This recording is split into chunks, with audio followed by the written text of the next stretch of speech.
மறந்து போச்சுமா. நத்தைக்கு முதுகுல ஓடும். உன் அப்பன் போற இடம்லாம் வீடா. அப்ப எனக்கு 20 வயசு இருக்குமா. கொள்ளடத்தை தாண்டி கோழி வாங்கலான்னு போயிருந்தேன்.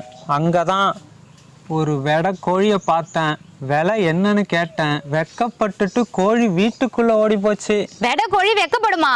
அந்த வெடை கோழி உங்க அம்மா தாண்டி. அப்புறம் என்னாச்சு? அப்புறம் என்னம்மா, உங்க அம்மா கோழி கொடுக்க நான் வாங்க, அவ கொடுக்க நான் வாங்க, இப்படியே 3 வருஷத்துல 1க்கு 2 ஆகி போச்சு. 1க்கு 2னா பண்ணையா? இல்லம்மா, 1 பெரியவ, 2 நீ. எங்கம்மா போறீங்க? அந்த மாட்டை கொள்ளெடுத்து தண்ணியில தூக்கி போட போறோம். எதுக்குமா? ஏண்டா காதல் கதை சொல்லுவோன்னு பார்த்தா கண்ட கருமத்தெல்லாம் சொல்லிக்கிட்டு இருக்க. இப்பெல்லாம் இதானப்பா காதல்.